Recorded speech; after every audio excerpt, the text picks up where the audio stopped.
Hello बच्चों, आज हम ह्यूमन ईयर समझने की कोशिश करते हैं। पहले मैं आपको कंस्ट्रक्शन बता देती हूँ, फिर उसकी वर्किंग समझेंगे। ये स्ट्रक्चर है ह्यूमन ईयर का। आपके सामने जो पिक्चर है, इसमें 3 पार्ट्स हैं ईयर के: आउटर ईयर, मिडल ईयर और इनर ईयर। आउटर ईयर में ये जो ब्रॉड पार्ट है, इसे हम पिन्ना बोलते हैं।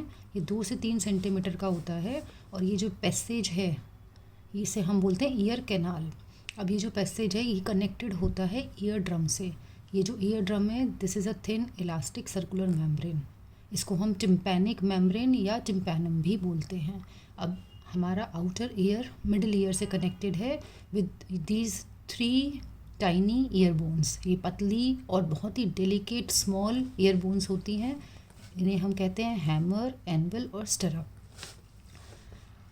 ये जो स्टरअप है, ये कनेक्टेड होती है इनर ईयर से।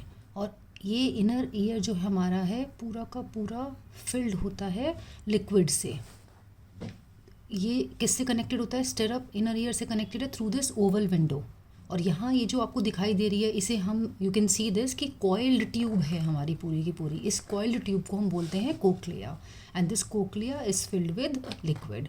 इस लिक्विड में नर्व सेल्स होती हैं जो कि सेंसिटिव होती हैं हमारी साउंड के लिए। हम ईयर क्यों पढ़ रहे हैं? समझने के लिए कि how do we listen to this sound. ठीक है, ये सारा का सारा तो इसका स्ट्रक्चर हो गया। कोक्लिया के जो दूसरा साइड होता है, अदर साइड में ऑडिटरी नर्व भी होती है which is connected to our brain. ठीक है, now let's come to the topic कि ये वर्किंग कैसे होती है इसकी। और वर्किंग में सबसे पहले जो साउंड वेव हमारी आई, वो पिन्ना के थ्रू अंदर एंटर करेगी। और एंटर करने के बाद ये जो हमारा ईयर ड्रम है, इस पे आके फॉल करेगी। जब साउंड वेव इस पे आके फॉल करेगी तो क्या होगा? हमारी sound wave is a mixture of compressions and rarefactions. तो जो कॉम्प्रेशन और रेयरफैक्शंस की वजह से ये जो हमारा ईयर ड्रम है, ये क्या करता है? पुश होता है अंदर की साइड बिकॉज ऑफ कॉम्प्रेशंस, और फिर ये बाहर निकलता है बिकॉज ऑफ रेयरफैक्शंस। इस तरह से because of this sound waves ये वाइब्रेट करने लगता है। बैक एंड फोर्थ वाइब्रेशन इसमें स्टार्ट हो जाता है।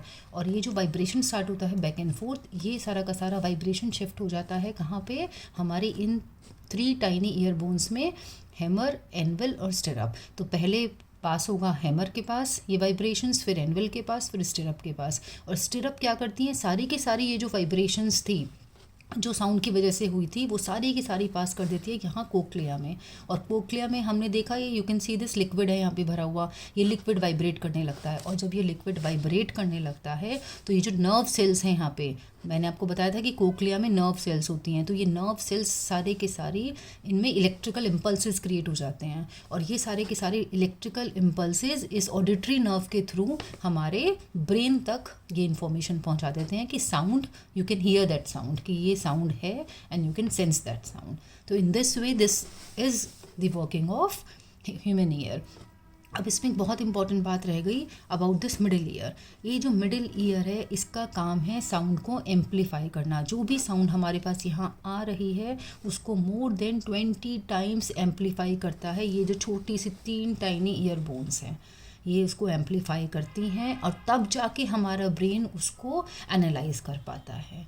So this is all about human ear. If you have any problem, you can write me in comments. Thank you so much.